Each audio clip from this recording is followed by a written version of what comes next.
What's up, everybody? Welcome back to Punch Drunk Nerd. We're here for part 2, where we are talking about our top 10 MCU films. Now, this is not including the Doctor Strange in the Multiverse of Madness. No, we are watching that later. So we are going to talk about our top 10. And of course, here at Punch Drunk Nerd, it's me, Luis Gonzalez, and with me is... Miguel Sanchez. And Deadpool. So, incidentally, 10 years ago, the first Avengers movie, released in theaters. So I thought we could have waited until next week for Doctor Strange, and then maybe had like a, I don't know, rush decision of whether that movie would rank. But I thought it would be more appropriate to celebrate, these 10 marvelous years of Marvel, by ranking our favorite Marvel movies. so good. I love it. Such a good idea. Before we rank them, do you guys want to just real quick? I mean, I would love to talk about my experience seeing Avengers in theaters for the first time. You know what I mean? Yeah, absolutely. I saw 2012. Let's lay the scene. It was yes. 2012, summer of. It preceded The Dark Knight Rises. And you know what? I know I was one of those guys who was just like, oh, no way is Avengers going to be better than Dark Knight Rises, and I am happy to say that I was wrong. You know, Ed, I was going to bring that up because I remember that moment. Ed and I saw this movie together with a group of friends, Avengers, and at the very end of the movie, after I think the mid-credit scene, maybe, Ed turned to us and said that. He was like, but it's not going to be better than The Dark Knight Rises. And I just remember our friend Jordan Coleman being like, Ed, can you just enjoy things? Like, he was just like, this movie just And the answer is no. Always looking ahead. But no, I mean, and you know what? He was right, and I was wrong. Yes. And hard. But also, back then, in those early days of Marvel, I was definitely like a Marvel naysayer. I could not get on board with the grand plan. For sure. I was constantly nitpicking at these end credit scenes, introducing characters I had never heard of. I remember that, and didn't care about. But you know what? I probably wasn't alone in that as far as general audiences go. I didn't know who Thanos was. I didn't know where he placed in all of this. I did think that superheroes, dealing with aliens and shit was a little just, hammy or whatever. And look at us now. But look at us now. We've had, I mean, it hasn't always been like perfect by any means. I will say this. It's kept us involved. I will say this. 10 years later, here I am. If you jump into a Marvel movie today and you become a fan, it all just feels so, of course, this is what's happening. But I will never forget, and I'm sure a lot of people the same way, the people that saw Avengers for the first time, for me, when they actually all are on screen together, I'm not talking about the end of the movie when they do the shot, but like when you start this movie and you just start seeing one after another, all of these just introduced Marvel superheroes who I'm really just learning about for the first time. I remember just being so in awe that 6 of them got together, And I mean, Endgame had like 40 something people in the same scene. And it was just, I'll never forget that moment when you see them all together for the first time. They're all in their suits and you're just going, oh my God, it worked. I can't believe, we saw 6 movies and the 7th one or whatever. I don't know if it's not really 6. It was probably more like 4 movies. It was number 6. Okay, yeah. So 5 movies. I have it in order. 5 or so movies came out beforehand, and they were setting up that they were going to come together, and then, oh my God, it worked. Yeah. So that was when I remember in that moment, and then it was probably also because of The Dark Knight Rises later that year. I remember that summer being transformative as far as like my nerddom goes, Up until then, kind of like Ed, maybe a little bit was a little weary about Marvel movies because I was so DC. Yeah, exactly. And that was the first time that I remember feeling like I think I'm a Marvel fan, Yeah. And here we are 10 years later. The year that Iron Man came out, which kick-started all of this, was the same year as The Dark Knight. Exactly. It's and that was also when Marvel was jumping between studios. Hmm. They had like I rewatched Avengers recently, and seeing the Paramount logo in front of it Yeah, is yeah. jarring, almost. You know what I mean? And then same with the Incredible Hulk. That was Universal. So you're just like, how do they plan to get any sort of consistency out of this? Um, but again, I eat my words. Here we are, 14 years later, and I've watched every single one of these fucking movies. Yeah, you did. A And lot you of and you a and lot you of seem to them be a fan. repeatedly. You know, it's not like you. Yeah, Yeah, I would call myself a fan. Uh huh. it's Yeah. not. It's not like you begrudgingly watch them. You know. No, no. I'm. Can you At this imagine? point, Do yeah. you know how miserable you would make everyone else, Ed, if from Avengers till today you were still like, I don't know, The Dark Knight Rises was better. I'd definitely be making you miserable. I don't know if we'd be friends anymore, I huh? don't think we would. I But don't think we would. it's like Ed just doesn't get movies, huh? You just can't let that shit go. No, yeah, no. I mean, it would, and yeah, I mean, and I think this ranking will kind of maybe shed some light on our journeys. It Luis, really I don't is. think Yeah. Go ahead. Luis, I don't think you were Yeah, with Luis, us. where were you the day? Yeah, tell I us. really, it's so hard. You guys talking about it right now. I don't remember it that, to be honest, like who I Wow. was with or where I was doing. I remember it was like incredibly epic. It felt like this feels right. Do you know what I mean? So when it Yeah. was happening, I was like, hell yeah, this is like from Iron Man. When I saw, I think what it was when Nick Fury came out and said, like, Sorry. I want to talk to you about the Avengers Initiative.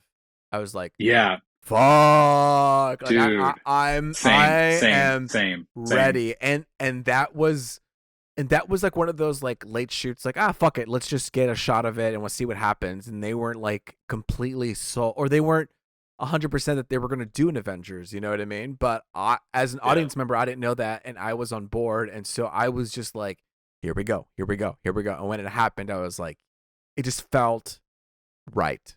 Do you know what I mean? Absolutely.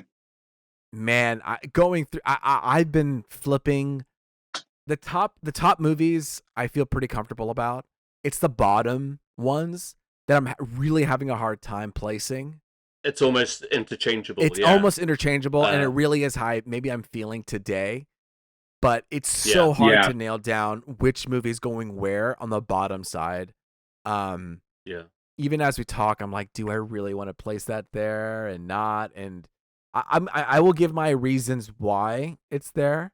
Yeah. But man, it's gonna be fun. Let's. I don't know. I'm looking at the Okay. list and I'm like, do I want to do that? Did you write it? It's in front of Right. me, and Do you- it's in front of Okay. me, but it's just like, do I think that that's true? I know you're filled with doubt, and I've been grappling with it. And that, like, I rewatched only movies where I was kind of just like a question I mark should have on. done You know what I that, mean? yeah. Like, I was just like, okay, I do remember really enjoying that movie. I haven't watched it in a minute. Incidentally, before last week's episode, I, without any prompt to this ranking, I had just rewatched Infinity War and Endgame anyway. Yeah. So, yeah, it's just one of those things. But yeah, I definitely went back and rewatched some just to kind of reaffirm my feelings Yeah. and see where I stood. And yeah, so this is going to be fun. This is going to be great. And we'll discuss it. We'll feel it out. Okay. Yeah. I mean, know. you know what? I guess just I'll wanna stay tell with our what I audience. have. Yeah. Go for I it. just want to tell our audience this is going to be a long episode now. We should have maybe this I will be a know. two-parter or something. You know It's what I mean? fine.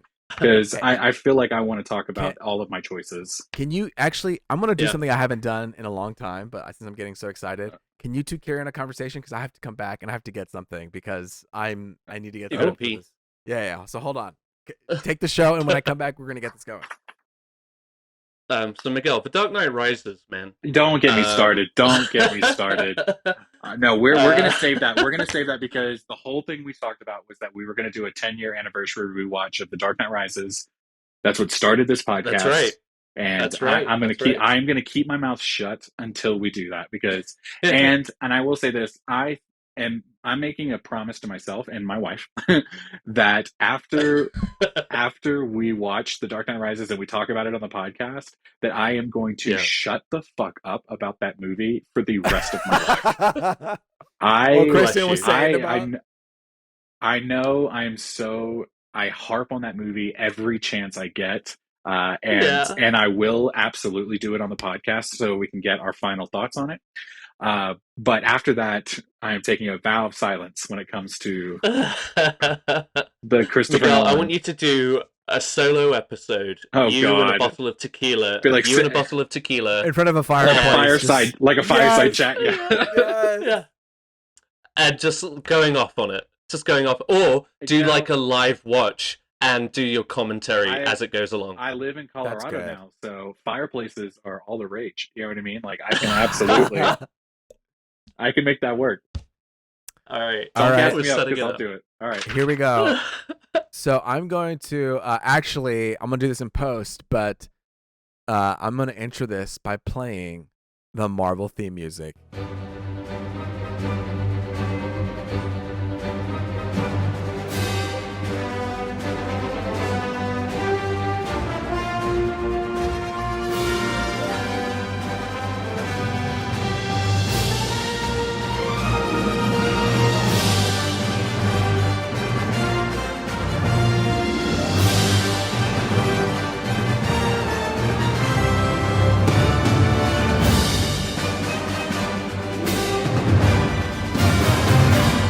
Let's talk about our top 10. We should talk about orders. Do we want to go? I don't know. 10-1. 10-1. We're 10 gonna to go. 1. We're gonna go all of our 10s, and then we're gonna go all of our 9s, 8, 7, all the way to 1. Ed, do you want to go first? Then Miguel, and then me. Oh wait. I don't know. Wait. What's up? Hang on. I just realized I want to write down your answers as we go, so that No, I've got it too. I'll cover you. Okay, as cover well. mine. I And we'll post wanna our make answers sure on Instagram as well. there you go. So who's gonna go first? Ed. Okay. Ed, Miguel, and then Okay. me. Okay. Ed. Okay. So Ed, sorry. wait. Are we Sorry. reading through our whole list? No. We're gonna go through 10, and then Miguel will Okay, go through gotcha, 10. gotcha. I will go through 10. Then you will Okay. go to 9. Miguel will go to 9. I'll go to 9, and then we'll keep going Gotcha, up. gotcha. Yeah. And then we Great. get to see Okay. where everybody places theirs. So, All right, here we go. Okay, here we go. Ed, what is your number 10? All right. Oh, and just to give some insight, everybody who's listening or may have already checked out by now. What we're doing is we're going to give our top 10s, and we have a certain point system in place so that we can put our list together and make a official punch drunk nerd ranking of the MCU that we all agree on. I'm nervous about Or that. maybe too. not. This might break us apart. We'll find out. All right, so number 10 coming from Ed. Okay, what is it? Thor. The first one. Oh, okay. The Dutch angled Thor, all the stuff to the side. Dutch angle Thor. By Kenneth Branagh, directed. Yeah, okay. I like it. Yeah, of the I won't get into it. Get into it. Who's next? No, well, I think you should give a little bit of a spiel of small- why you small like summary. a small little Okay. thing. Yeah, like why it was placed there. So- Instead of whatever. Phase one, Thor really was like Yes. holds a special place in my heart. I thought it was the most endearing Yes. of the lot. The choice of Kenneth Branagh Yeah. really kind of worked with the mythological side, and not only that, but he's working with talents like Anthony Hopkins, Yep. and then of course Tom Hiddleston. This was perhaps like the most I don't know. This introduced us to Loki and Tom Hiddleston, and I think the drama that goes on in this movie surpasses a lot of what we got in phase one, at least. Sure. I just thought there were some really powerful scenes. They really played on it well. Short Asgard summary, was Ed. like a. Sorry. Yeah. That's it. No, yeah. No, especially I'm only busting your it was balls, the- Ed. No. because that is also my number 10 movie. Are you Is Thor, serious? No the original. shit! Yes, yes. And I don't want you to say Wow. everything that I want to say. I Oh, okay. this is my very short to add to what Ed said because Ed is absolutely right. It Uh-huh. was something to me when I watched it that stood out in phase one. It was Yeah. different. It was almost Shakespearean. It Yeah. was Mm-hmm. I know there's some things that people can nitpick at, like the blonde eyebrows and the Dutch angles and this and that, but it absolutely, for the introduction of Thor, I thought was one of the strongest phase one intro movies, besides Iron Man, obviously. Um, and I absolutely loved that movie. So 10. It Yeah. yeah. Yeah, It it's a shame he didn't direct the second one. I know he didn't direct the second one because he needed time to recharge. But like having somebody like Anthony Hopkins during that scene when he banishes Thor into Midgard Yes, and he's doing that yes, incantation, like that was like dripping with that Shakespearean yes, language yes. and and this performance of it all. Like it was really good. Yeah. and this was the character that I really wasn't like when they announced that they were doing Thor. I was like, who the hell is I asking saw it for at a that? dollar theater. Yeah, I didn't even see it when it came out. Yeah. So it was interesting, and also it was probably like one of the bigger gambles of that initial Yeah. Absolutely. phase. Where not only are we in like getting into a character that not so many people are familiar with, but it's taking you off world Mhm. Yeah. uh to Asgard, which was beautifully realized. Um, so I mean, I yeah, will say it, it was such a strong intro that it really made Thor, and especially by Avengers Thor as well. It just made him such a absolute staple of the Avengers. And I'm sitting Yeah. here yeah, just thinking, I don't want to give too much away, but just sitting here thinking about Avengers Endgame.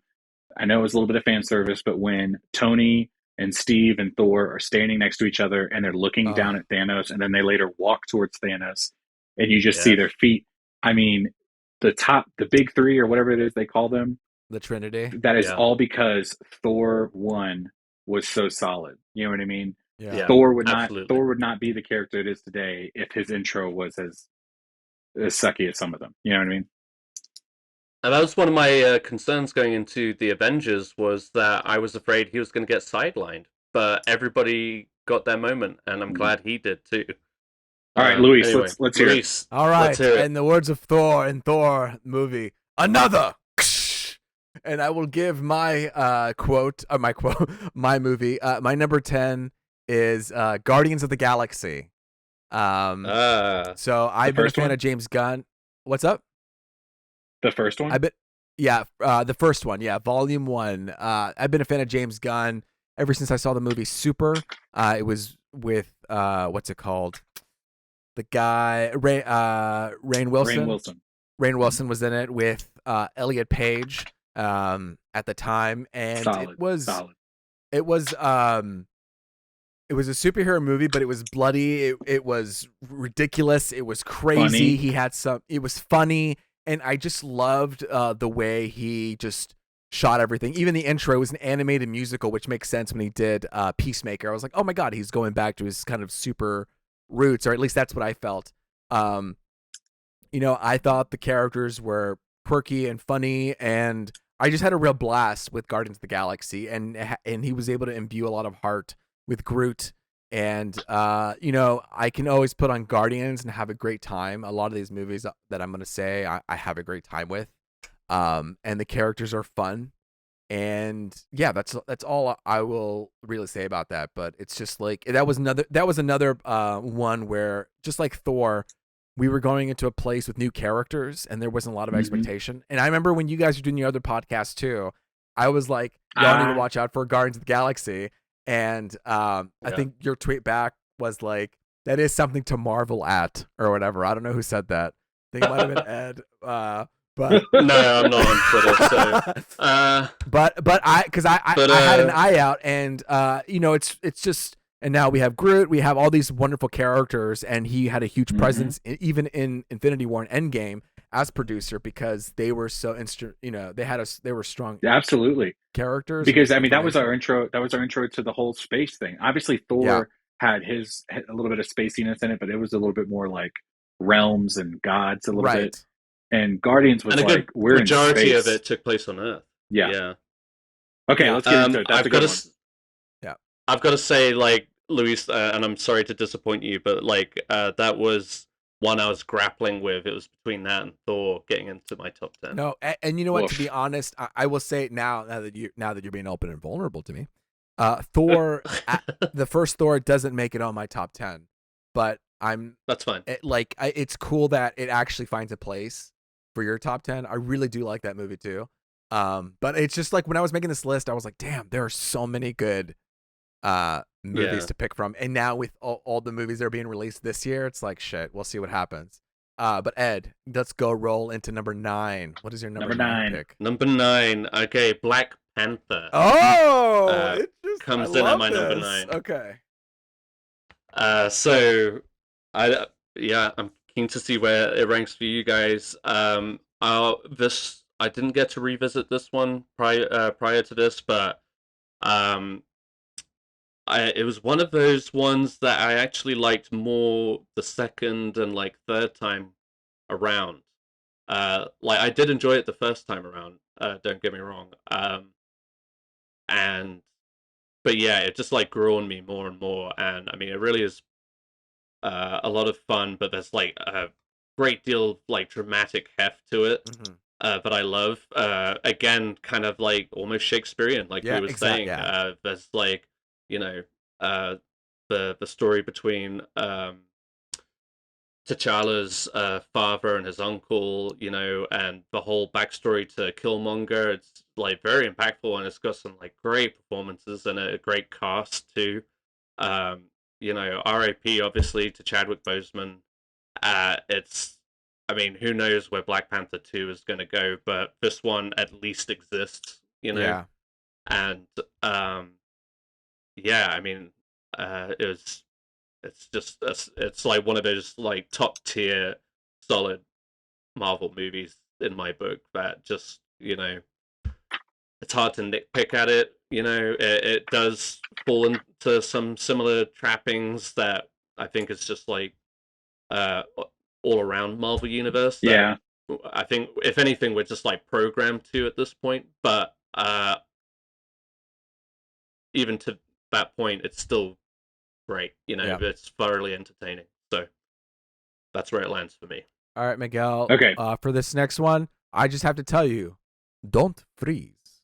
In the words of Black Panther. Do you remember that quote? No? Is it just me? Yep. I never freeze. Yeah. Good. That's good. I was gonna make a comment about doing the accent, but you know what? I'll let you guys deal with that. Okay, so my number 9, and spoiler alert: Black Panther will make an appearance. You will see Black Panther again on my list. But my number 9 is okay. I was thinking about Spider-Man. I was thinking about Spider-Man movies, and I'm sure we're gonna hear about it. Spider-Man No Way Home is one of the biggest movies ever. It is not on my list.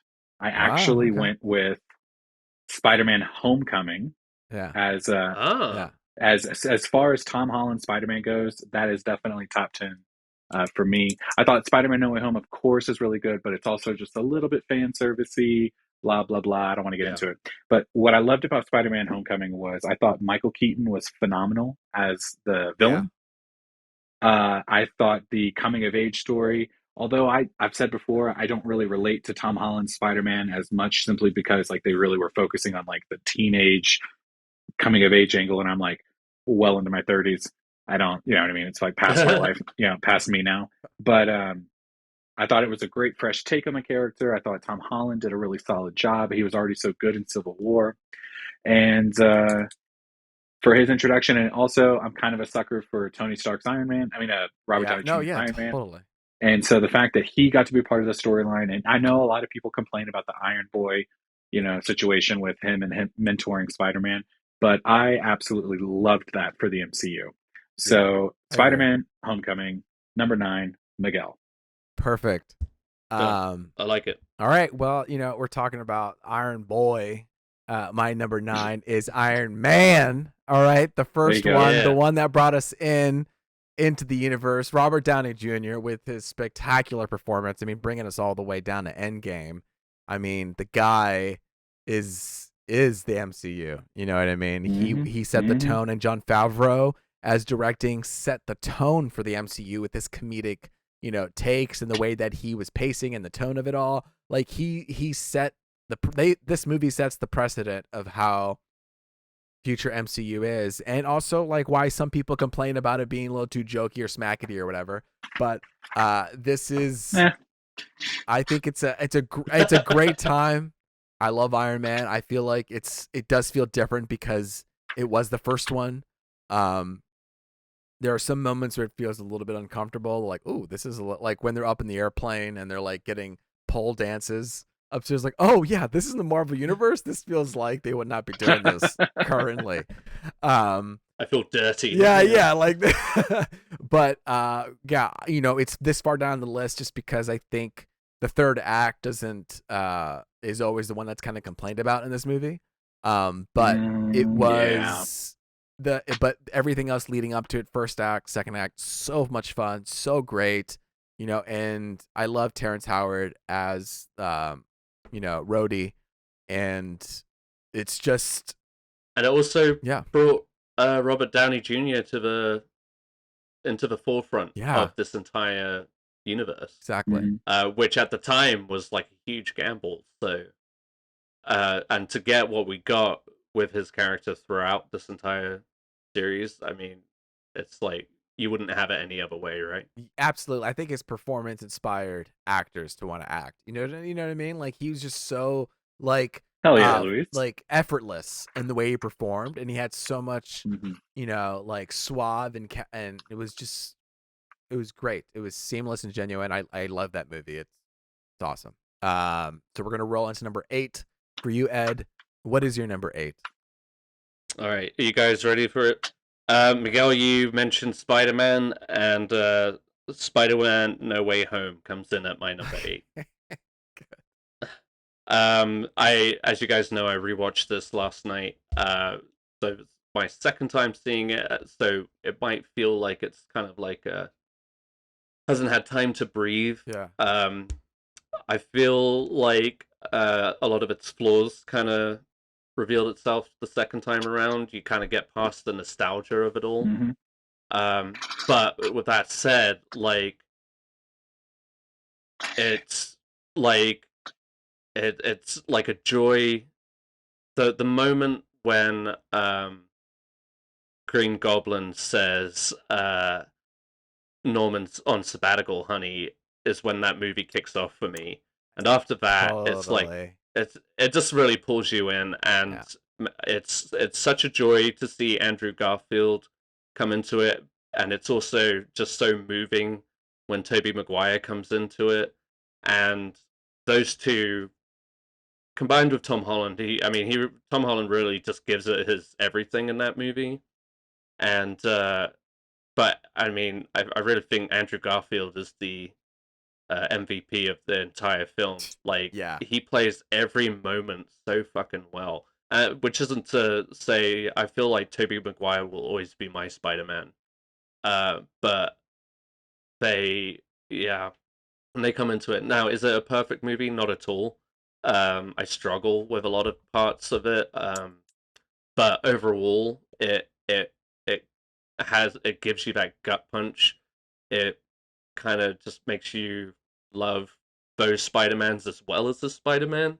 So to that extent, I mean, it's worthy, I feel, of like a solid place on the ranking. So and again, it might just be nostalgia in the moment right now, but that's where I'm ranking. All right. No, yeah. I mean, it's gonna see it in my list later, so it's gonna, yeah. Okay. Good. Well, for my number 8, and we've already talked about it, so I'm not going to talk long.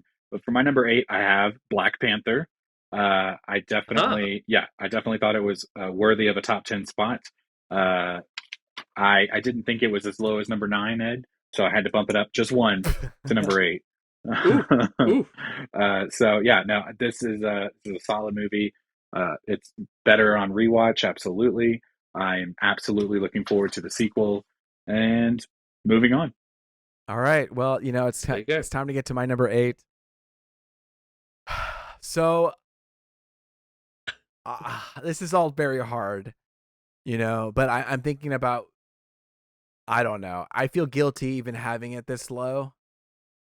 I'm looking I'm looking at this list. I just can't wait now. I'm looking at this list. God, do I Commit. want it to be this low?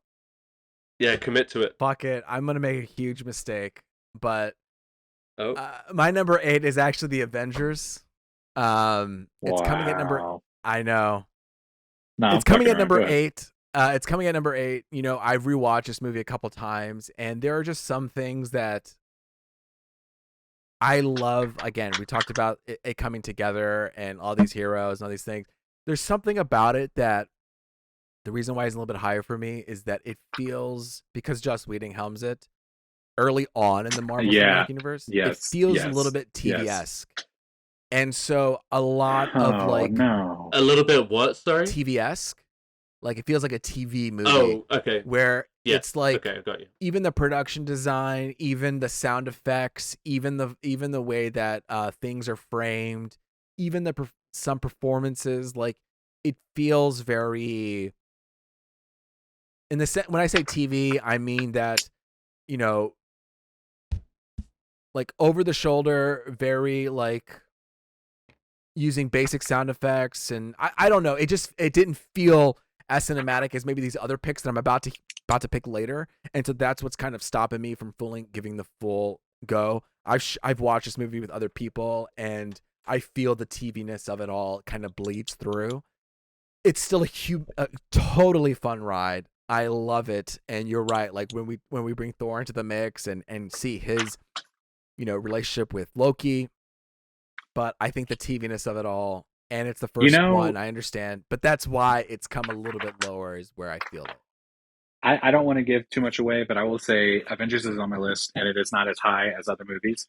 I see what you're saying a little bit, Luis, but the reason why I wouldn't put it as like number one or whatever, uh, is that god awful Captain America outfit that he wears in this movie. I Jesus totally agree. Christ! I mean, going from, and I wasn't a fan of Captain America 1 all that much, It but was his really great. outfit Yeah. was amazing in that movie. And then to come into this, like, what is this, like, plasticky, like, weird fabric? It looks awful. It like has this like vest, Shoulders this like are this like Velcro thing yeah. that like Yeah. patches into his chest.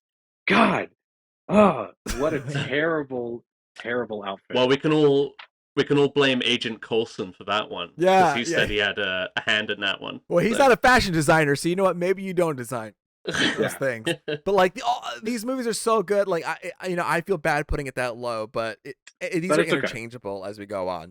But Happy whatever, anniversary.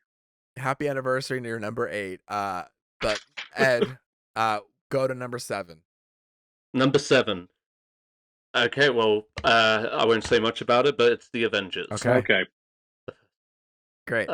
Yeah, not much to add, but I'm glad you mentioned the Captain America's outfit. And watching that movie, I was just like, back in the day, I was just like, oh god, Captain America really is a stick in the mud, isn't it? Yeah. But it's funny because like later on, he became one of my favorite characters. Absolutely. Absolutely. But Absolutely. so there you go. Okay. My number 7, the Avengers. Luis, I'm interested to hear your thoughts on this. My number 7 is Guardians of the Galaxy Volume. Not mine. Wait, didn't you just? No, I don't care about yours, Ed. We just talked about Avengers. No, I'm just saying, like, you don't care about my thoughts on. Oh, because no, I had because Guardians of the specifically Galaxy this in my. Luis has already had Guardians of the Galaxy on. Yeah. God I'm damn just it! kidding. Your I'm just 2-second delay is throwing off my rhythm, Ed. Get your shit I'm the so sorry. fuck together. All right. All right, let's take it back. Back to Luis, 1. Guardians of the Galaxy Volume 2. That's my number 7. Yeah. I was thinking, when I was thinking about both of the Guardians movies, and whatever if you guys have a different opinion, I thought while the first one is really good and it really changed the way Marvel kind of moved forward. My personal favorite is the second one. I've seen that one so many times. Kristen and I love that one. I just love, and it's going to sound hokey or whatever, but fucking Baby Groot. I love Baby Groot. Yeah. I love Yondu in this movie. I think they Yeah, absolutely that's nail true. the story that they're telling with that. I thought the It Kurt is Russell good. also the way they de-aged Kurt Russell, and it was like, oh wow, they can do that. You know what I mean? Yeah. Like Yeah. that actually looked really good. Especially, and we're 10 years later, we're going to say for the time it looked really good or whatever, but it looks almost seamless. And then they later used it for Ant-Man with Michael Douglas. So anyway, I'm not going to overtalk it, but I just want to say Guardians of the Galaxy number 2, my number 7. That's I'll be honest. That's like a big surprise. I don't feel like a lot of people talk about Volume 2 a whole lot, And I especially understand. compared to Guardians. I Th- understand. Um, There are a no, lot of no, I'm great not. I'm moments not in criticizing that you. movie as you talk If, about it. It's just like you yeah, think about, you I'm know, Mary Poppins, y'all. I'm Yeah. Mary Poppins, You get, y'all. Yeah, you. I Yeah. want to say you get more of a Nebula, or maybe am I thinking Nebula's in the first one? Yeah, you do. Yeah, you When's the one do. where No, she, no, No, she's in the you're totally second. where right. she Yeah. where she chases after Gamora in the plane and almost crashes or Yeah. crashes I mean, into her, that's a right? good Yeah, scene too. I That's mean, this movie, right? yeah. yeah, am I rethinking my thoughts? Maybe. I I'm mean, just that's saying, such a, Nebula also thinking about Guardians of the Galaxy, like by the time Avengers Endgame came out, I was hooked on Nebula and I want to see more of absolutely. Nebula. If Guardians of the Galaxy 3 gets rid of the team as we know it, I would love for Nebula to be one of the new Guardians. You know what I Especially mean? with her change of heart, like Yes. after her time with Tony, like she's really She become. absolutely nails that character, Karen Gilliam. She nails that character, and yeah, no, Guardians 2 is one of my absolute favorite That's movies, MCU movies. so. Yeah, I know that. I don't know why. I mean, yeah, when they go through the different space, like parsecs or whatever, and they're Yes, traveling through, or when Baby Groot's trying to find the different fin, and he's like, yes, yes. gets You the guys, finger, like the way it's my laid out, and the taser face, and the the beginning taser song. face joke. I mean, did I make Oh my did I god. make a mistake? I mean, maybe. Like No, Volume no, Two no, is not really at all. good. Not at all. Yeah, seriously, that taser face bit and all the gold people. I mean, I don't know why to this day, I don't care how many times I've Yeah, seen that movie, I crack up when he's like, taser face, and she laughs at him to his face yeah. right before he blows up. I mean, solid setup. Love the movie. Yeah, number 7. You know what I struggled with that movie, but not that it takes anything away. It's always hard for me when they take people and they split them apart. Well, Sure. Yeah. you know what? But I can't I say bet that because Avengers one of the Endgame is on this movies. list, isn't it? Yeah, I know. Yeah, yeah, yeah, yeah. Well, did I decide that? Who knows? Should I have picked Guardians of the Galaxy 2? God, all these movies are good, so who knows? Okay, Well, my number 7. that's the great thing about this list. We get to go back and revisit these movies with fresh eyes. There you go. Exactly, yeah. So my number 7 is Spider-Man: Homecoming. Oh, Yeah, I liked this. I like Tom Holland's iteration of Spider-Man. And I love Michael Keaton. I remember that reveal midway through with the audience and how bro. that was a great reveal. Everyone felt it Yes. in the theater, and Yeah. I think this is a villain that has real purpose, and Yeah. to see it play out from beginning to end of how he's kind of like struggling to take care of his family and what he has to do at all costs and how it's kind of taken away. And it was kind of showing this kind of like moral ambiguity because wasn't it Stark's team who was taking over? Because he was a scavenger, Mhm. right? And he was taking all Mhm. these pieces and parts. And I think it was like Stark's team who was taking over. And you got to see like, oh, maybe the people of what am I trying to say? The team of the Avengers aren't that great, or I don't know. But I just thought the villain was really great. I thought Tom Holland's Yeah. performance was awesome. It was really fun, and I like seeing the behind the scenes of Civil War from his point of view, the way it started Mhm. out. It was definitely like a fun viewpoint of the MCU. And God, what else was there? There was something else I wanted to say. I can't. Oh, and that point when he's like getting crushed. Oh, the addition with Tony Stark, having him Oh yeah, involved. they I did loved the him scene. there. The scene that was there, and he's like, if you need the suit, Mhm. what did he say? Fuck. He If said you're nothing without the suit, then you don't deserve it. exactly. Or whatever. If you're nothing without the suit, you don't deserve it. And that was such a good line. And at the very end, when he's getting crushed in his non-Spider-Man suit, and he is like pushing through that, and that's a pretty emotional scene. And I love like the spider suit, how it talks to him, and it goes into the whole like death mode or whatever. Yeah, it's a fun time. Spider-Man: Homecoming is for me. Ed, There you number go. 6. Number 6. All right, coming in hot. Captain America: The Winter Soldier. There it is. This was obviously I didn't see this one in theaters, unfortunately, but this was the and I'm sure this is the same for a lot of people. This was the turning point. Yeah, where we got to see more to Captain America than just like the Star Spangled Banner boy. Yes. And it's like almost like a spy thriller in the guise of a superhero movie. The way, and I know that's like a cliche, but it's just like so apt. Not at all. If they had, now obviously they changed paths really quickly with the third Captain America and then the Avengers and this and that. But had they decided that that was the way to take Captain America, they absolutely could have. You know what I mean? If the third movie wasn't Civil War and they didn't set up all these other big Avengers movies and Civil War, if it had just been every Captain America movie is now going to be like a spy thriller, I would have been absolutely here for it. I'm glad they pivoted and grew in scope, but this movie it's not on my list, but this movie was amazing. It's on my list, so I won't say too much about it, but I'll talk about it once it comes up. I totally... It was it was a pleasant surprise for me at the time when it did come out, and I actually want to. Sorry, go ahead. There's a point that I do want to make, just because I'm thinking about it. So, obviously, this is one of the first times where they changed Captain America's suit. Well, actually, I'm just. What am I saying? I was just bitching about the Avengers one. But besides that shitty Avengers one, they gave him that like stealth suit in this movie, which I thought was a really smart justification for why he had to have something different for a portion of the movie. It wasn't just like Batman in the old '90s movies where they just had to sell toys. You know, it felt believable. And I'm sitting here thinking, as the MCU goes on, and one of my nitpicky complaints about all of these MCU projects after Endgame is how the internet really wants these comic accurate suits in every movie or every product that Marvel puts out. And I think sometimes they just don't feel believable. And this was one of the moments where they changed the suit, but it felt believable. And the opening scene on the boat is amazing, where he's going through and taking down that whole thing, and he's working with S.H.I.E.L.D.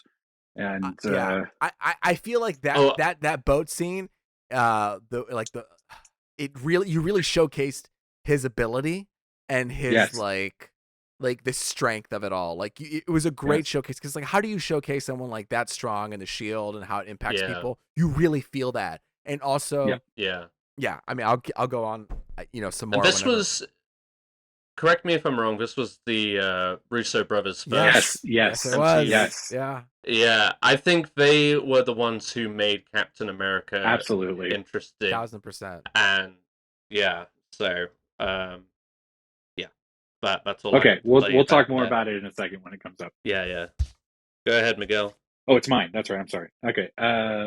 6 again. Number 6. We won't talk about it too long because we've already talked about it. But Avengers is on my list. Yeah, I a little bit higher than where Luis put it, but I also think, because I kind of understand some of the complaints, I kind of understand how it's a little bit dated. I also kind of feel that Joss Whedon feel, and maybe Joss Whedon kind of left a really sour taste in my mouth because of Justice League.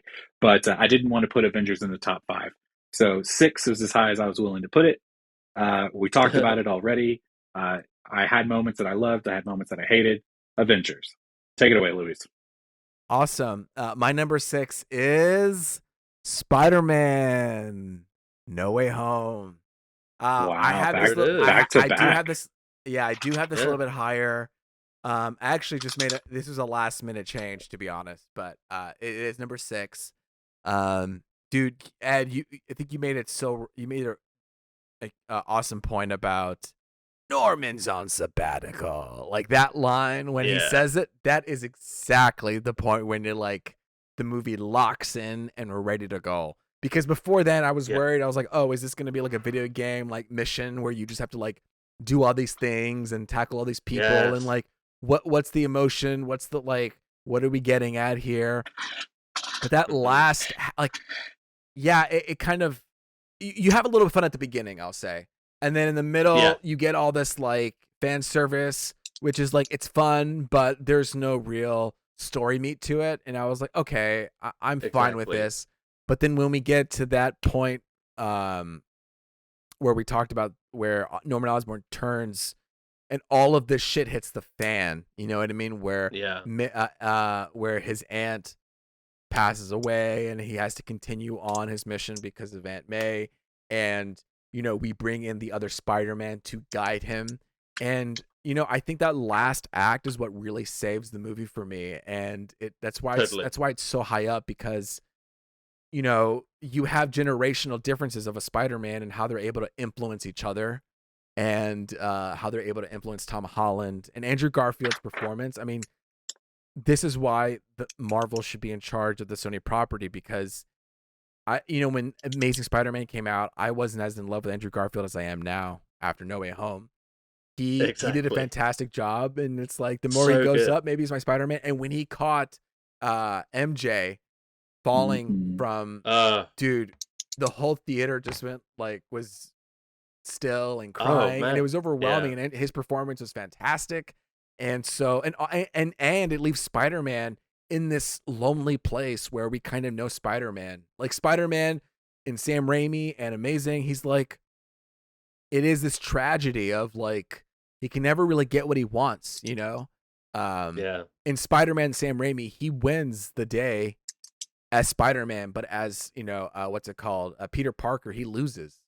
And so there is this like weird juxtaposition between the two, and now after No Way Home he is alone and he has to go through this alone, but he's taken everything that he's learned from his previous Spider-Man, and you can see it when he redesigns his suit. And so it's like, okay, he is now emulating what they're doing through the suit, and so it's just a really fun time after that. That's why I had to have it so high up. Anyway, Ed, number 5 for you. All right, guys, you ready? Top 5. This is the serious one. Top 5. Okay. All right. The Eternals. Whoa, I knew it was coming. And I can't believe Man, the Eternals, the top 5. That's amazing. Short space of time, I have fallen in love with clearly, this film. Clearly. And Luis, I took your advice and I went and watched that assembled documentary behind the scenes. And there is so much passion and love behind it. And I told you guys I watched it twice in 48 hours. And like I said, my biggest regret is that I didn't go see this fucking film in theaters. And it was just so, I don't know, mesmerizing. It really just kind of took me by surprise. And I really do think that it was given a bad rap just because it took some made some bold choices, but it is definitely like one of the more beautiful looking MCU films. Just the cast overall, once you kind of get everyone's place in the story, movies shouldn't have to be watched 2 times or 3 times for you to actually come around to liking it, but you know, sometimes that happens. And with this movie, it's so layered that the second time around was more rewarding. But by the end of the first watch, I was just like so involved with everything that was happening with these characters that you really just have no inkling of who they are. But in this one movie, it's such, I don't know, it's so vast and sincere. It's just like, it's really, I loved it. I feel like this is a movie that's gonna age well, and people will it's gonna develop like a cult following within the MCU. Oh, Ed, would be my bet. I think. Ed, sorry, yes. Take a breath. Take a breath, man. Take a sip of water. Eternals is amazing. No, I'm just fucking around. No,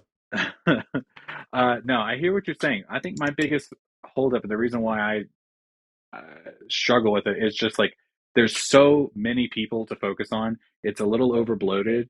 Um, but I will say that the scale that they introduce into this movie, into the MCU because of this movie, has me engaged. I only watched like the last hour or so recently for the first time, and I thought, as far as like action is concerned in the MCU, it felt almost the most unique. It felt visually different. Yeah. The camera following them kind of on like their back shoulders or whatever, like, as they fly through the air and this and that, and you really get a sense of all of them. Uh, I think it's a little overbloated, but things like this celestial coming out of the planet and these big creatures that float around in space, I want to see more of. So Yeah. I'm more interested in Yeah. seeing Eternals too. And my initial complaint was, oh, this really should be a TV show. But of course, after all these Disney Plus TV shows, I think I'm glad that it's a movie.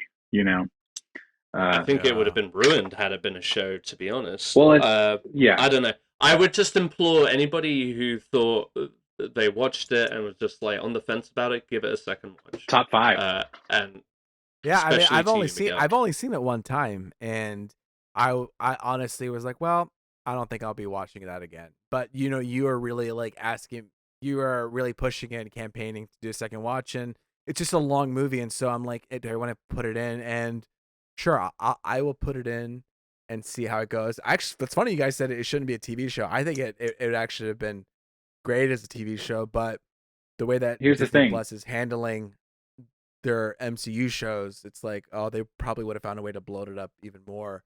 If it was like If an it was like HBO Eternal HBO show, I was just about to say. yeah. Yes. I mean, if it had been like H- HBO or something, or maybe even Netflix is kind of a stretch, but where like every episode was focusing on one of the Eternals in Yeah. their life on Earth, and then they all kind of come together towards the second half of the season or something like that. But at the same time, that would also be a very long story. So, I mean, what? There's 10 characters. You could have done 12 episodes. I mean, mhm. an intro episode, the 10, and then a final episode where you come together and you're dealing with it. I think that would have been. I'll just argue I felt like a connection with most of the characters, and if you didn't feel like a reason to like a character, or you felt like you were distanced from that character, it's because of their motives in the storyline. Yeah, like Kumail just was when bounced. He was like, "I'm out of here." But Oh, I it's didn't like that. but Kingo, Yeah. okay. I'm not gonna go on a rant because obviously I've been like looking into all the behind the scenes stuff and stuff like that, so I'm a little biased, but like I think we have been in most blockbusters we are programmed to think that like if a guy walks out on what would be looked at as like a lost cause, then that character's gonna come back and save the day. And if Sure. this movie deals with a lot of philosophies and like people actually committing to those philosophies, not necessarily doing the right thing. They believe in what they believe, especially in Kingo. He believed that the emergence should happen, and as such he committed to that, but he didn't want to hurt anybody because of it, and so he walked Oh, away, okay. and that was the end of it.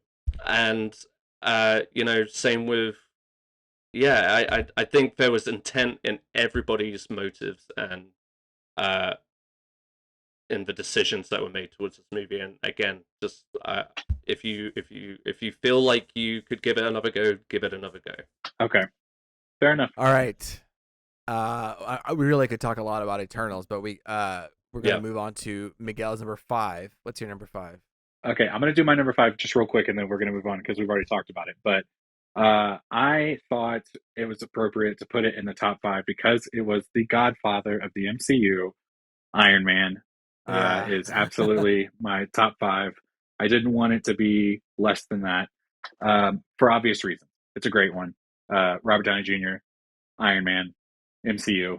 Here we are. Moving on. Yeah, he built the Marvel MCU with the box of That- scraps. Wait. I mean, yeah, Yeah, fucking what's his in a name? I'm blanking cave. on his name. He was so good as that character. So good. So good. Not William Hurt. Jeff Jeff Bridges. Bridges. Yeah, I Jeff mean, he Bridges, was yeah. amazing. What a He's one of get, those. you know? Yeah, I know, and I wish he would have been in it just a little bit more, but I understand why he wasn't. I'm talking about the Yeah. MCU because he dies. Yeah, I mean, if you Um, heard Jeff Bridges was going to be in an MCU movie, we would go insane. But we got it. We peaked on that early, early on. yep, So, ground floor. Okay, that was. I don't um, want to because we got a lot more to go through. That's it. yeah, here we go. So my number 5, we're gonna see now my favorites of the MCU. Here we go. And it's gonna start off with um, Captain America: The Winter Soldier, directed by the Russo brothers. I feel like as so far in the Infinity Saga, they can do no harm. They made me really fall in love with the story. You know, we've talked about this already, but I also want to talk about Natasha Romanoff, Black Oh Widow. You man. know, the way they portrayed her and the relationship that she had with Steve Rogers, and how it Hmm. wasn't just Yeah. a romantic relationship, but it was a friendship relationship, and how they really had each other's back, and how it was an identity where she was closed off and Steve Rogers was like very trusting towards the government. And by the end of it all, Hmm. Steve found his voice and she found a friend. And together, that friendship kind of held throughout all the way to the end. Yeah. And I just really liked how the Russo brothers were not afraid of wide shots. You know what I mean? And coming Hmm. in, and they were able to showcase Captain Strength, a lot of cool Black Widow stuff. I love. There's just so many great action scenes. Action scenes in that thing. Oh, I don't know. the Sam Jackson car chase where his Yes, that's what I was Yeah. thinking. That's what where was in my head. The where car chase. Yeah. where he gets stuck and then he has to, the windows gonna break and then he ends up pulling out the gun at the last second. That was also That's the cool. last time. This is very unfortunate, but that was the last time that Nick Fury was a badass. Yeah. Um, and Yeah. and I understand his role. I understand that Sam Jackson kind of got pushed to the side because there was just so much else they were trying to tell. And we're going to see a little bit more of him in these other. He was in Captain Marvel. We're going to see him again in Secret And Invasion. Secret Invasion. But Yeah. and I hope that they find something cool for him to do. But because of the spy thriller aspect and the fact that he was the head of this like spy organization, Yeah. and he himself was still capable enough to be a badass and do something to save himself in a moment where there wasn't an Avenger around to do it for him. Yeah. That was, Yeah. and then what I wanted to say earlier, the introduction of Winter Soldier is so unexpected in that moment because you're so focused on him getting away from Shield or the police or whoever, that when Bucky shows up out of nowhere and shoots that grenade and blows up the car, you're like, oh, I kind of Yeah. forgot that the Winter Soldier was even in this. It was so well And shot. that's I think it was. It was so well shot. Exactly. And the music, like his like musical theme that came with it. Every time he showed up, it mhm. was like, "Wah!" You know, what I mean, that scream in the background.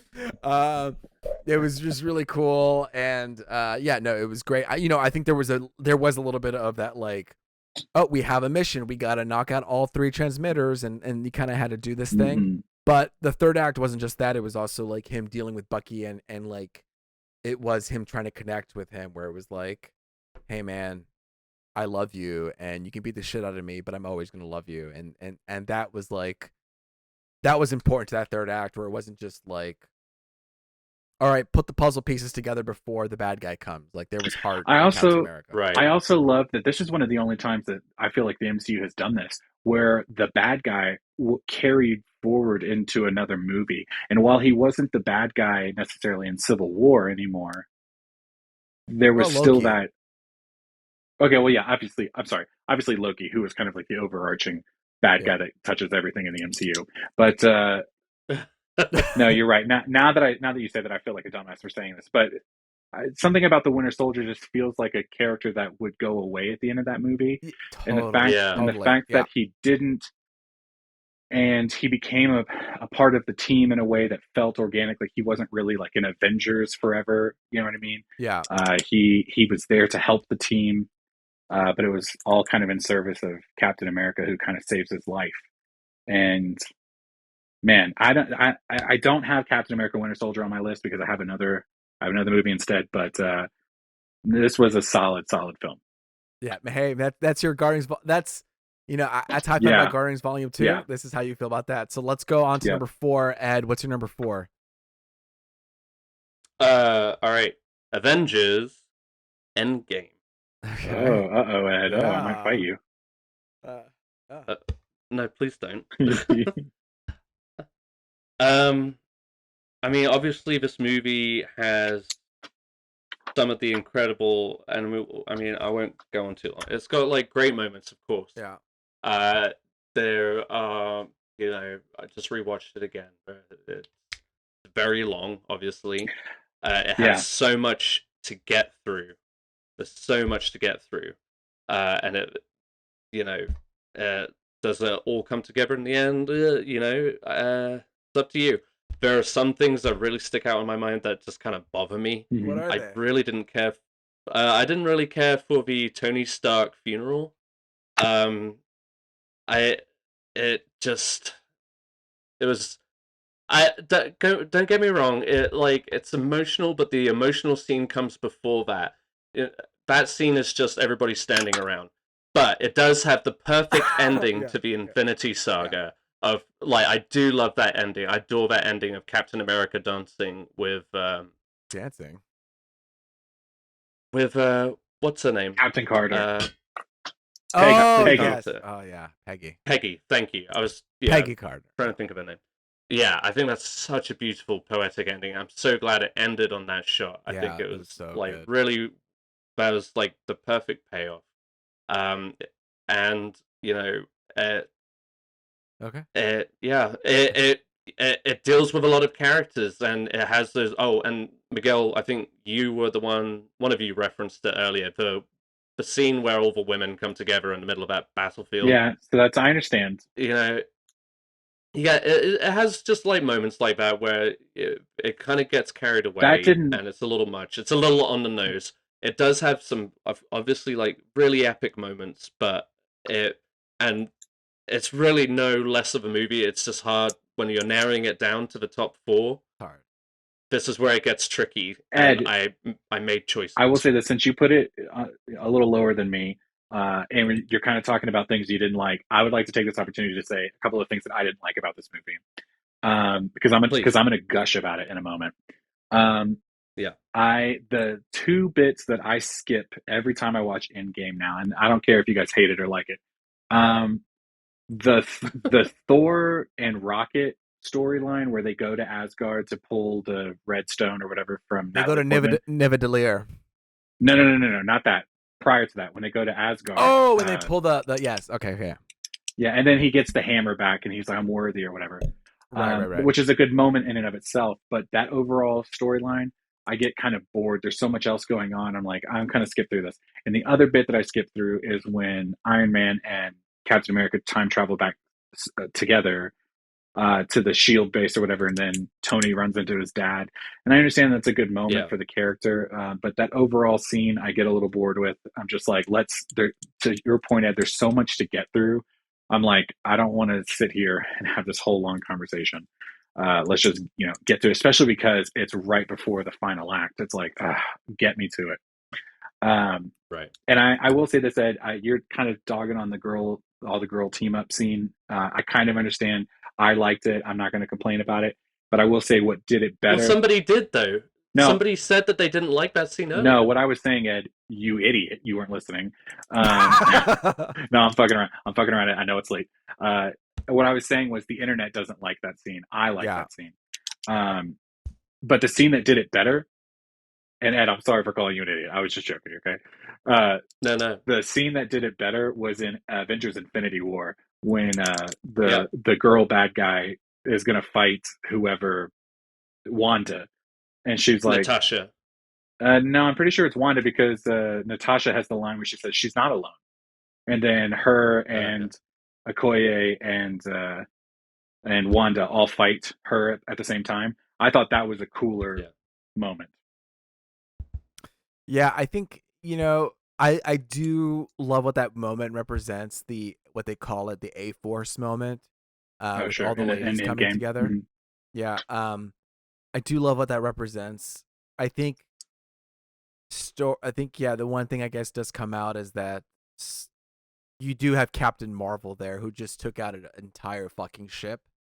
Mm-hmm. And they're like, we got your back. And it's just like... And it's like Wasp. You're like, okay. It's like honestly, Captain Marvel can take that and just zoom right Pepper through Potts. everybody. You know what I mean? Yeah. And that was a thing. Like I love the moment. I love what it represents. I think, like you said, in Infinity War, they kind of It's a really cool there's a nice shot. back and forth.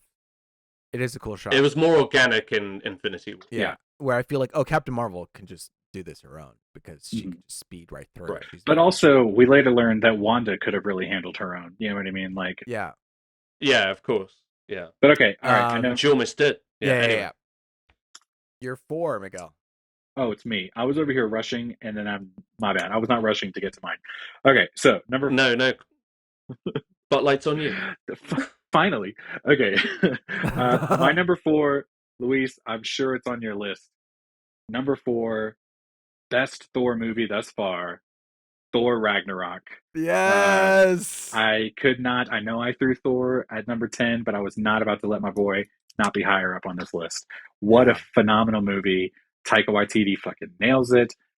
What a for someone who, for me, like I really enjoyed the first Thor movie, and for the way they set him up and the way they made him a part of the MCU, the evolution, the so sudden evolution that comes in Thor Ragnarok is so welcomed, and absolutely top 5 MCU movie. Yeah, man. I'm going to talk about it later because it's in my top list. So I know. I echo it for sure. Yeah, I mean, that's great. I'm going to move on to, is it me? Yeah, number 4. My number 4, we're going to continue down the Russo brother train.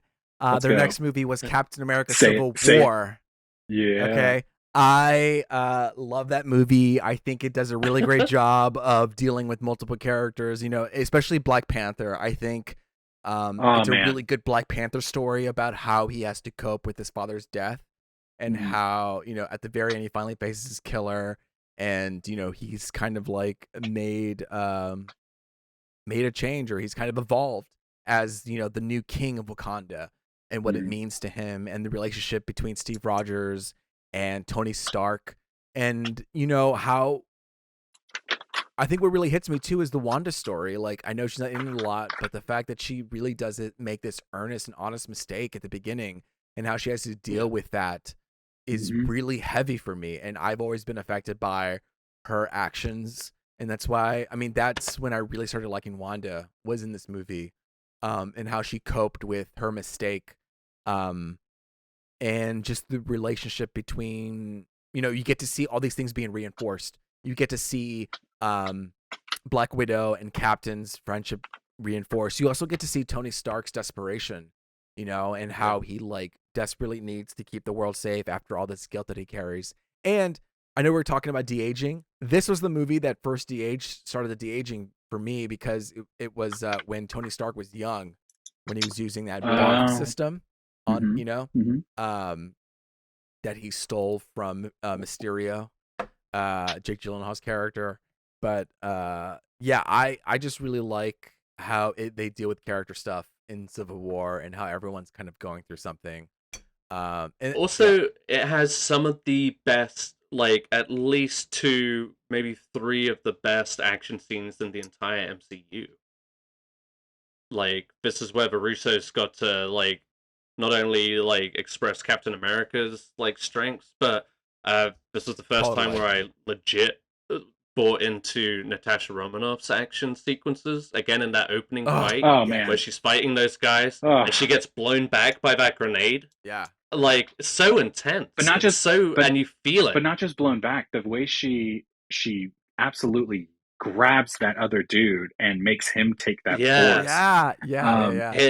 Such a There's movie, a lot of clever stuff like that moment. as far as like working together as a team. Yeah, I love the way they shoot things, the Russo brothers. But you know, I will always love Civil War. Yeah. Okay. Let's go to number 3. Ed, what's your number 3? Top 3. Here we go. Oh shit! Here we go. All right. Luis, shout out to you, my friend. Thor Ragnarok. Yeah. I mean, I won't go into it. It's just endlessly entertaining. It's one of those. It's an easy watch of the MCU, and it's just so fun. And yeah, I mean, and it took a character that I loved and just kind of revamped it and gave him new purpose, and yeah, uh, I'll always love Thor Ragnarok. Yeah, man. I'm gonna speak more about it later because it is in my list as well. So I Yeah, it echo it is. for sure. But where is it? I Where is Let's wonder. it? see where I it goes. wonder. I think I All know. right, Miguel, what's yours? So just because we're still hyped on it, Captain America Civil War, that There you was the go. Captain America movie I had to put on this list. Yeah, Captain America Civil War for me, we saw that movie like 5 times in theaters, and dude. that is Yeah, un unheard of for me, for my family. And it was just, and when I always bring it up, I always say it was just because I saw it, and then some friend wanted to see it, so I went again. And yeah, then other friend wanted to see it, so I went again. And it is just a movie that the more I saw it, the more I just saw just the care and craft behind the Russo brothers making these movies. And to your point about Wanda Maximoff, she just gets so much more engaging in this movie. Vision and her initially, the first time yeah, I saw it, I was like, what a weird vibe. This is so weird that she's going to fall in love with this robot. But then upon multiple viewings, Infinity War coming up as well, I mean, in WandaVision, the show, I mean, their relationship became one of the strongest in this entire MCU. yeah. And it wouldn't have happened without Civil War.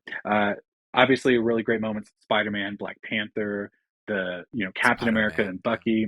Oh, what I wanted to bring up earlier Ant was Man. That whole talking Ant Man about, thing. Sorry. yeah, what Ed was talking about earlier about like subverting expectations with like final acts or whatever. I think it was the Mm, Eternals. You were talking about Eternals. The same thing can be said about Civil War, where they set up that absolutely. they're going to fight these super soldiers, and it's going to be what you just expect from the very Yeah. beginning. All these super soldiers, and I'm kind of still stealing this from Ed. I think Ed was the first one to make this point all these years ago when we watched it. But it's so true, and I think about it every time I watch that movie. How Yeah. they cut that out right away, and they get right to what you're there for. You want to see Iron Man and Captain America fight each other, and there's absolutely a solid justification for it. We've already talked about Captain America Civil War. I won't overtalk it, but that's my number three, top I three. mean, that's what's good about the Russo brothers is that it builds off of what they built in Winter Soldier, their relationship Yes. between him and Bucky, and Definitely. yeah, it's great. So my number three is actually aligned with somebody here, Ed. My number three is Thor There. Ragnarok. Eternals? No, Thor No, Ragnarok is no. also my number three. I mean, Hell when yeah. we had my birthday in Houston, um, we just had that on in the background because it is such a fun and great watch. I mean, from the first frame when I saw it in theaters, I was like, "Oh, this is gonna be super fun." When he's in the cage talking to that guy, the dead guy with the bones, and he talks to Yeah. Surtur, and he's like, even the action sequence with the hammer, to the comedy of the dragon's head getting cut off, the timing of the way that the tongue comes out, to the Revengers, to the comments about her drinking. I mean, the comedic timing is just so good, and everybody knows what is up as far as like the tone and the vibe of that thing. Like having Jeff Goldblum on there. I love just Yes. the I don't know. There's a lot of genuineness to it, and just a lot of like earnest reactions that are happening in that movie. It's such a fun ride. If anything, the only reason it isn't any higher is because I think the emotional like arc of Thor is not as deep as maybe as I'd want it to be. That's why I have high hopes for Thor: Love and Thunder, because I think his change from beginning Yeah. to end will be big. Here Yeah. he kind of like discovers that the power is within him the whole time. I love Hela. I mean, Hela as a villain is Yeah. Kate Blanchett. I mean, we are so blessed. She's just having a good We are time. so blessed as a people to have her in the MCU playing Hela. It was such a good time. The design was great. The comedy was on point. I will always be happy when this movie comes on. Thor Ragnarok, number three. So good. Ed, number two. Number two, we've mentioned it a few times already. Captain America: Civil War. There Yeah. it is. Nice. Yeah. I just think this is such a fine example of the best of the MCU. So good. And I mean, we basically touched on everything that's good about it. So, ×3 for me, Miguel. One, sorry, just one final thought on it from me. One of the things Oh, that's so great about it is it's really an audition for the Russo brothers to do an Avengers movie. It is like Yeah. yeah. it's like an Avengers point five, you know, Hmm. where we're really seeing all the most of the team together and the way they handled it so well. When I remember when they announced that they were going to do Infinity War and probably Endgame at the same time, they probably announced that, and it was just like absolutely no one else can bring this shit home like the Russo brothers, and they did it. They proved themselves with two movies. So Yeah. absolute top three. I can see why it's Ed's second. You know what I mean? Solid MCU movie. Yeah, Miguel, what's your second? great. Okay, you guys know where I'm going with this. Here we are. Number two, Avengers Endgame. Uh, this was the probably my favorite Avengers movie because it's like fan servicey and it really nails the landing, and almost everything is just so well earned and it's beautifully paced, except for a couple of scenes that I skipped through. Uh, I love Avengers Endgame. I the the If anything, I just struggle with the fact that you skip through things in the movie. well, I've seen it so many times. I've seen it so many times. Of course, yeah, I get it. I get it. No, Endgame is beautiful. My wife and I, we had just had our baby like a month before this movie came out, and I was really worried. As much as I'm very happy that Forrest is here now, I was very worried that we were not going to get the chance to go see that in the theaters. And especially because COVID happened a year or two later and movies just changed in general. And not only am I happy that my wife and I got to see it in that moment, but I'm happy the world got to see it in that moment. We almost catastrophe could have struck and we would have lost that vibe, that theater going experience. So yeah, top two for me, Avengers Endgame. You could probably guess what my number one is. I think I'm guessing which one is all of our number one. I would hope so. But Luis, let's hear it. Number I don't two. know. I mean, honestly, I think we might be Uh different oh, here because you son of a bitch. my number two, we're going back into the Russo brothers again. We took a little Tycho break. Um, this one's Avengers Infinity War for me. There it is. I remember that moment when Thor came back and he Bro. picked that fucking hammer and he like landed and there was the huge audience reaction of everything. I mean, we were like, they were going through the shit, and then when he comes in with that fucking hammer and Bifrost right in, we were like, "Fuck yeah, fuck this, fuck that," and we were so hyped, and I loved Thor's arc in these last two movies. Yeah. And the way that he was like truly dealing with depression and loss between his mother, his father, his brother, his friend, that talk that he has with Rocket. You know what I mean? Like, what else can I lose?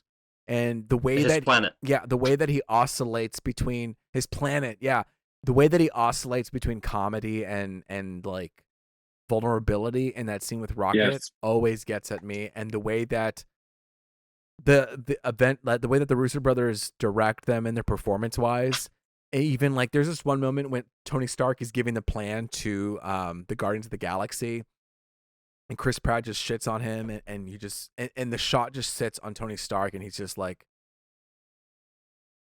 and he just sits there, and it sits for a long time, and it's just like those type of things where it lets things breathe. I really liked, and what's funny enough is like I didn't know anything about this movie. This is when I didn't watch any trailers. I didn't expect there to be. I thought Spider-Man was going to come in and then leave. I didn't know he was going to be in it for so long. And to have that ending when he like gets dusted and he's reaching out to Tony, it's like, I don't want to go. I don't want to go. And that was so heart-wrenching. And the loss of the team against Thanos, it was crazy because it was also a villain story. Like the villain was the hero in this story. That's what the story was. The story structure of it was the Avengers are the antagonist and Thanos is the protagonist. Um, and I had a great time with Infinity War, so that's my number 2. Number 1, Ed. What is your number 1? Ed, I mean, say it. Say it, Ed.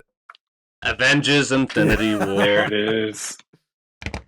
Okay, I mean, I don't want to overstep. I want to hear what Ed has to say, but I just want to go ahead and throw it out there that is also my number 1 movie. I would love to take some time to talk about Infinity War with you guys. So let's go.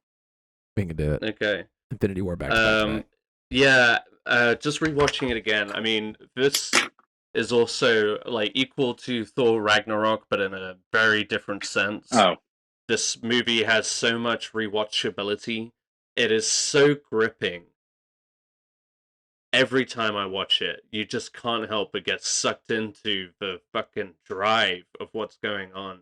It, like, you know what's gonna happen, and yet it still has you on the edge of your seat.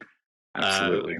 I'm talking about like the action sequences on Titan, everything that's going on in Wakanda at the same time. There's so much going on, and yes, Thor really gets to shine in this movie.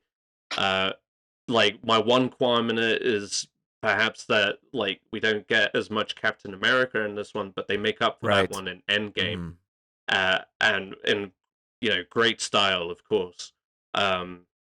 So, but like, yeah, it's just so good. There's so much. The stakes are so high, and you feel it. Yeah. And Yes. like going into this movie, you really just didn't know how they were going to pull it off because the scope of it is immense, and the fact that it opens with the decimation of the remaining like Asgardian population, it's heavy. Like, I mean, that hits you pretty hard, and then at every moment where you think they're going to gain the upper hand, they take it away from you. Loki introduces the Hulk to Thanos, and you think, yeah, all right, we're gonna just like knock Thanos back a little bit. No, that at every turn do they just like get your hopes up and then take it away. And at the very last minute, when you think that Thor has prevailed, they take it away should again. Have gone for the head. And yeah, should have gone for the head. And it just that I just remember that feeling in the theater where you were just like, no way, no fucking way. Yeah. Like I it remember just, like was so immense. I remember in that moment when everyone starts getting dusted, that there was, I've said this before, that there was like a woman in the back of our audience who just was absolutely distraught every time a character got dusted. I mean, the audience would be like, oh my gosh, oh what? There's that shot where like, Okoye, she was like, yes, where she goes to reach for Black Panther. And you think it's her that gets dusted, but it's actually Black Panther who gets dusted. Yeah. That moment got me because I was not expecting that one. That one I was like, because he had just put out $1 billion movie. You know what I mean? Yeah. It was like, no way they're going to get rid of Black Panther. Because I didn't, there was this point being made at the time by Marvel and Kevin Feige that no, these characters are dead. And they were really selling that for the movie for when they all come back, obviously. But for me, I really took that to heart. So when Black Panther gets dusted, I was like, holy shit, they just wiped his character away. What a bold move. It's like in Toy Story 3 when they should have killed all the toys in the fucking dumpster or whatever. You're like, yeah, this would have been a really impactful moment. And then, of course, when everyone comes back in Endgame, it's like, it's so earned. But no, this, to wrap my point up, this lady in the back, she was like literally wailing like every time a character, like specifically when Groot gets dusted, she lost it. And Ed, you were complaining about how when you saw Endgame, that baby was crying, which is probably why this motherfucker was so low on your list. That goddamn baby. Guys, that viewing was like one of the worst. That hurts me. Theatrical experiences. And maybe that did. And how many times have you seen Endgame? Oh, a lot. Okay. And I do love it. Don't get me wrong. But like, I really didn't want it to diminish. There's just like, but yeah, that experience was subpar compared to my experience with Infinity War, where everybody was on the same level. Yeah. Whereas with my Endgame experience, people were starting to get pissed at one another because of all the interruptions. Oh. And towards the very end, they were getting vocal about it. Oh. And it really, like, that kind of thing really takes you out, especially, obviously, with this incredible climax. It just, I mean, it tainted it. It really did. And then I never got another chance to see it in theaters again. So, no. We'll keep going. We'll wait. Well, Yeah, we lost Miguel so- for our podcast listeners, but he'll come back and we'll continue our list. So we'll vamp a little bit. But yeah, and again, I cannot emphasize enough that of course, I love Endgame. Everybody, please do not send me death threats. But yeah, it's just like Infinity War really had such a powerful impact, Mm-hmm. and not only that, it made me care about characters that I didn't care about before. Yeah. Which I obviously testament to the Russo brothers because they've done that every step of the way. They've made you care about characters that may not have been like given justice in earlier movies just because of how their action was handled or whatever.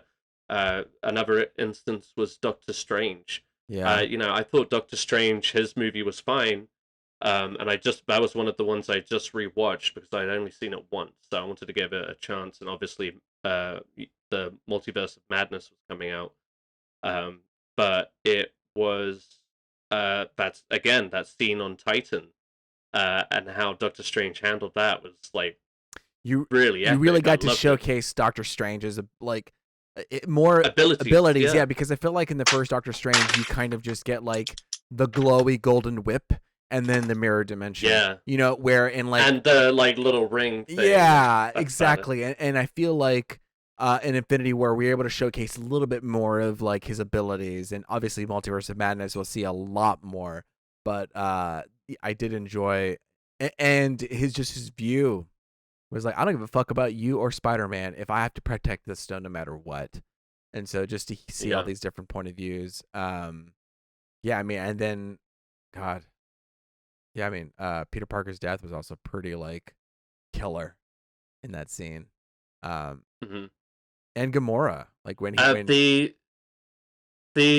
when you know, Wanda has to go through the fucking ordeal of killing Yes. Vision only to have it undone Yes. and then killed so brutally by my Thanos Yes. again. God, yeah, dude. So just to have it undone, another she just moment. processed her right through, just to like go through the strength of trying to destroy him in the stone, only to have Which it only all justifies undone. which only justifies her trauma WandaVision. in WandaVision all the more. It's like she had to see the love of her life die twice, you know, in such awful fashion. And That movie again, yeah. another moment where they pull the rug out from under you, where again you think they have it, and he takes it away again. That movie does a good job of like, there's this theme of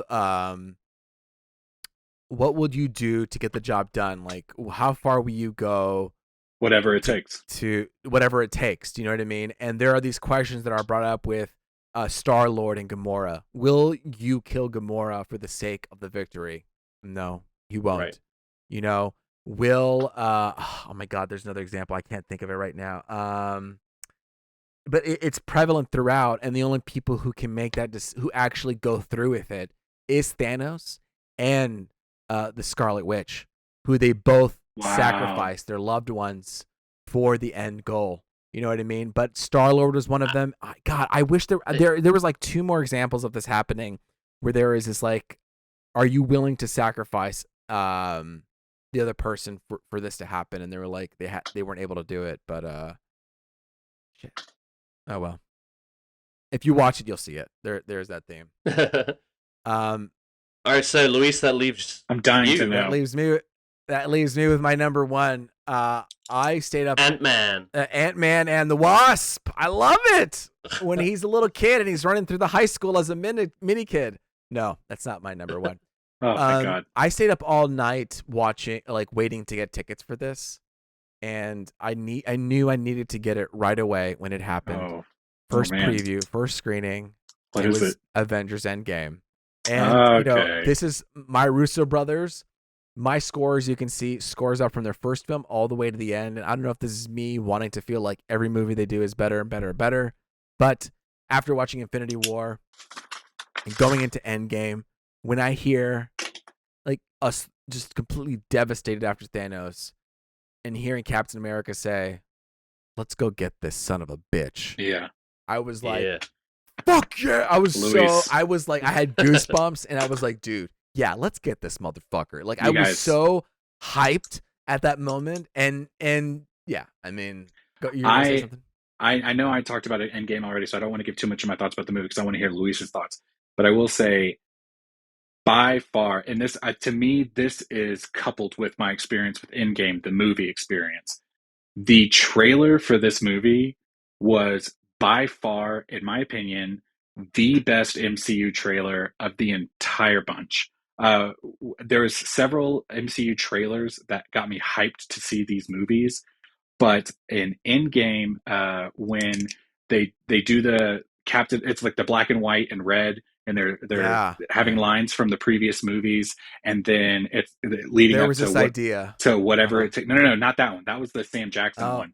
That was the first one. I'm talking about the second one where they all say whatever it takes throughout the trailer, and it ends on Captain America saying it right before they all walk down the corridor in the matching suits. Mm-hmm. Which in any other fucking movie, I would have been like, this is Yeah. so lame.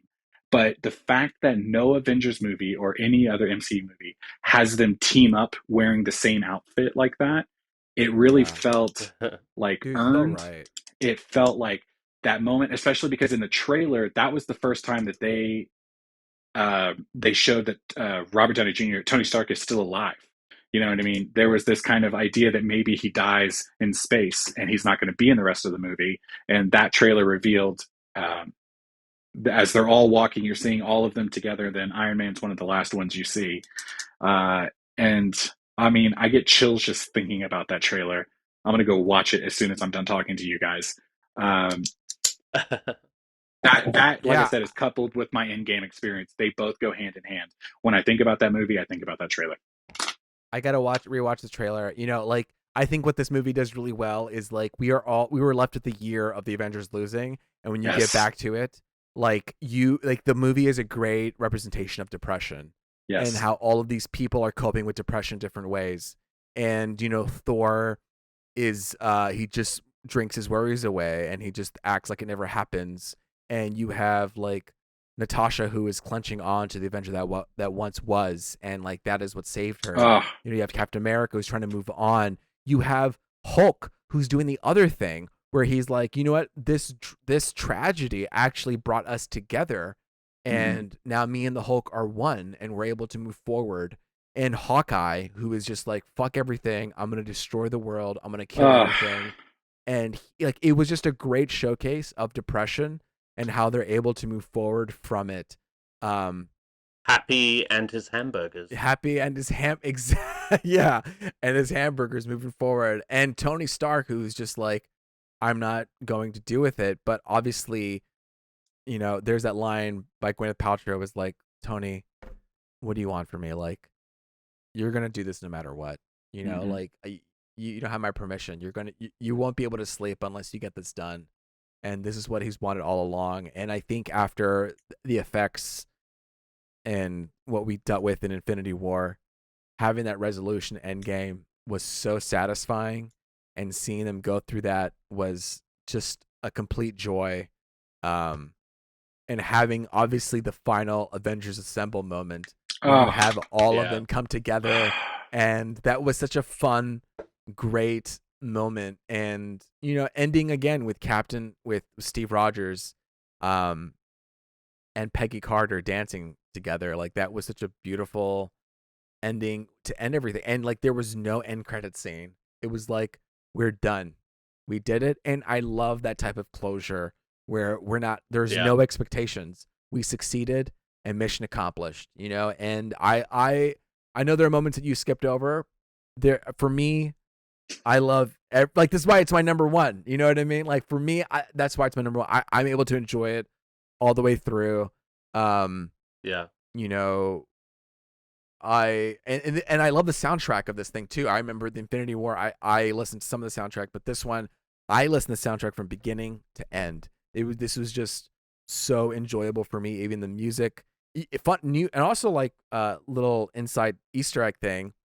When the Avengers theme song kicks in, it's only half of the orchestra that plays because half of them got dusted. You know what I mean? So that's why. So when you hear it, it's like when I first heard it, I was like, "Oh, this feels a little flat compared, or a little bit different compared to the first Avengers."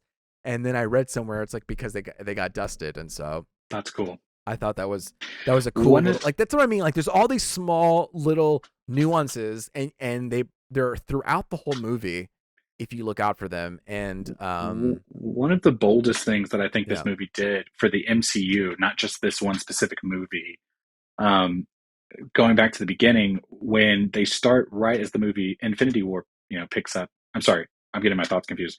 Right as Infinity War ends, Endgame picks up, and then they go into space and they kill Thanos. And then it cuts to that black screen, and it just slowly reveals 5 years later. I just remember sinking into my seat and going like, what does that mean? Not just for this movie, not just for these characters, but the entire world. And I will stand by this. I think one of the most interesting things that even though the Infinity Saga is done, that span of time, that 5 years, I think will forever have content mining opportunities for the MCU. I think we can go back to that 5 years to start any storyline we want because it's just like it's filled with opportunities. Just God, I love this movie. Now I'm regretting not making it my number one. You know what I mean? I mean that's why there was such a I mean that the snap introduces so much. I mean that's why I think it was an episode 4 or 5 of Hawkeye when we see spoiler alert, just skip a few seconds, when Florence Pugh gets snapped, Yelena gets snapped, and you see how it happens and how she has to cope with it and deal with it. I thought that was like, and in WandaVision we see that happen as well when she comes back. Monica Rambeau, and so it's just like you see all from different angles. We see it in Spider-Man: Far From Home, and it's just like the immediacy of it. But I mean, Endgame is just I don't mind that last funeral scene at the lake because I feel not at all. I know you were shitting on it, but I think for me, that was a moment when a lot of stuff happened, and I really needed a moment when nothing was happening. Of peace. Sure. And so as we were going through, I was it did make me feel good to see all of these people that we've seen in the past. Like I know it was like a pan shot of like from most important, they were closest to Tony all the way to the end. And to see Samuel Jackson in the back was great because I was like, where is he? And to see him pop up at the end was nice. Right. Yeah. Where is he in all of this? Even seeing Captain America. No, that was that the second one? Endgame? Captain Marvel? No, that was Infinity War when he came back with the beard. But they did. No, I mean, I could rave about this movie more and more. Maybe in the future we can do a watch down. But I love this. I love the movie. So that's it. That's our top 10 movies. Ed's gonna come up with the scores. Did you come up with the scores already, or do we have to come up with that? Yeah, I've been tallying. Do you have our final two, or no? Is that something that we need to bring up? I've got our top 4. I've got our definitive top 4. Okay. Oh man, I don't even know what our top 4 is. Okay, so officially, Punch Drunk Nerd has ranked number 1, Avengers: Infinity War. Yeah. Number 2, Avengers: Endgame. Yeah. Number 3, Captain America: Civil War. And number 4, Thor Ragnarok. There you go. Okay, I'm not mad about that. I can stand behind that. I like that. Miguel, you content with that? Yeah, sorry, I was writing it down. Love it. I can't wait to see what our official top 10 is when we put that post up tomorrow. So yeah, we might have to have some further chats about it, but as of now, you have our number 1, ladies and gentlemen. There you go. Well, this is 3 hours. I think we might split this into 2 episodes, maybe. Yeah, we could talk about it afterwards. We could talk about it afterwards. Yeah, this was our Infinity Saga. Exactly. This is our Infinity Saga. Well, thank you guys so much for listening again. Punch Drunk Nerd. Next week, we will be talking about Doctor Strange in the Multiverse of Madness. Let us know your thoughts at Punch Drunk Nerd. Follow, rate, subscribe. Get people to know us. Let's get some more friends, more producers. I'm Luis Gonzalez, and I've had the pleasure of talking with Miguel Sanchez. And Deadpool. And until next time, ladies and gentlemen, later, Gators. Later, Gators.